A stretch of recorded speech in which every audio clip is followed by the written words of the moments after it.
Heroes and Generals is dead. One of the biggest World War II FPS franchises has come to an end. Whether you like it or not, that's what happened. Yet, it was a very good game, perhaps the one I spent the most time on. However, since May 2023, playing it has become impossible. Its declining popularity, shrinking player base, and questionable decisions from the development studio are some of the reasons that led to this demise, and it all began in 2009. The studio behind Heroes and Generals, Retomoto, decided to fully develop its own graphic engine, a colossal task for a small development studio, which turned out to be a serious misstep.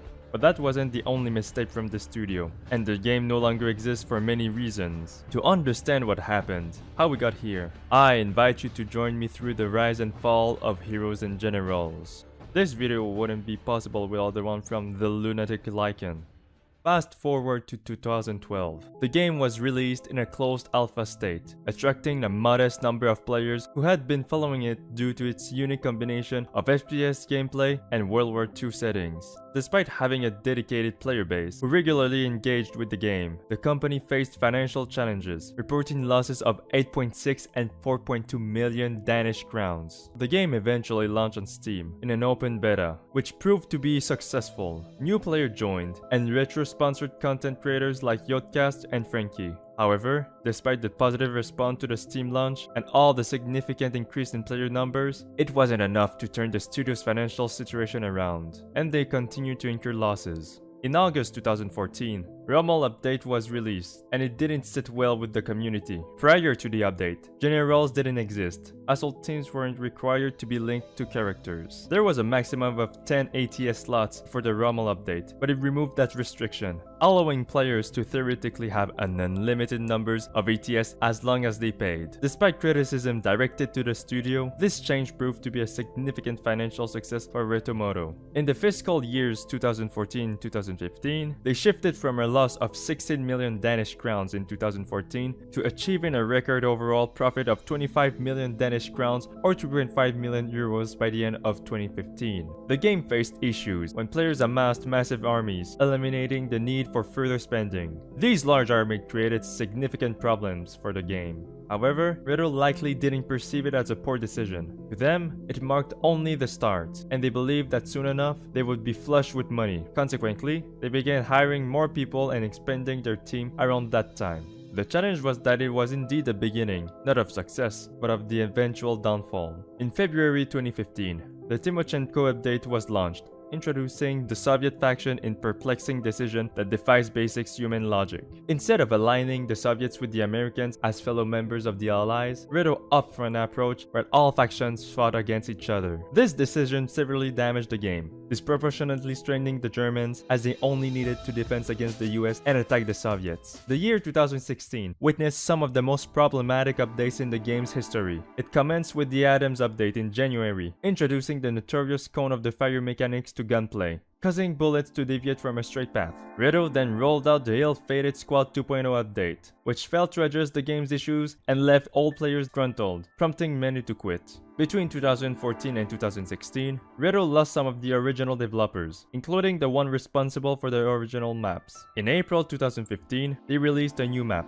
Forward Airfield, which turned out to be unbalanced and caused players dissatisfaction. Furthermore, in October 2016, the game was officially launched on Steam without prior social media announcement. While the Steam launched during peak of 20,000 players, the servers were not prepared for such a player influx. Consequently, numerous players experienced account lockouts and endured prolonged queues, impeding their access to the game. In 2017, Reto didn't release much, except for a new sound engine that ended up completely disrupting directional sound. Eventually, Reto acknowledged the issue and decided to remove it. Throughout 2017 and most 2018, Reto dedicated their efforts to working on the backend system. The goal was to strengthen the game's foundation, making it easier to release higher quality updates in the future and introduce new assets, including new maps. However, during this period, the game faced significant balance issues, particularly with the Germans excelling a long-range fight. Financially, 2017 was a challenging year for Reto,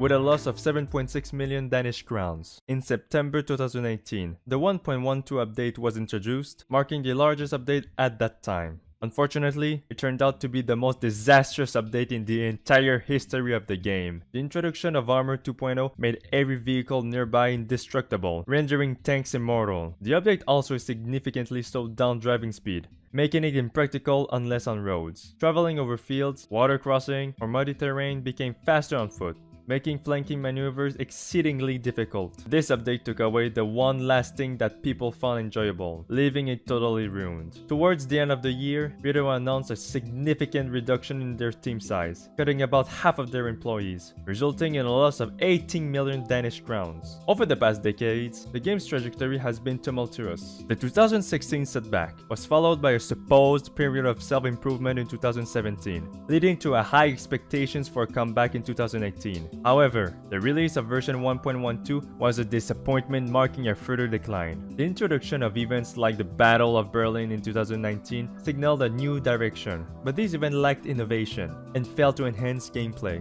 The addition of snow maps and captured weapons stirred controversy, with the latter being initially expensive and unmodifiable. The game faced challenges, such as broken releases, increased bugs, deteriorating performances, partly attributed to questionable decisions by the developers. The departure of Red Bjarn in 2020 marked a turning point, leaving the team seemingly disjointed.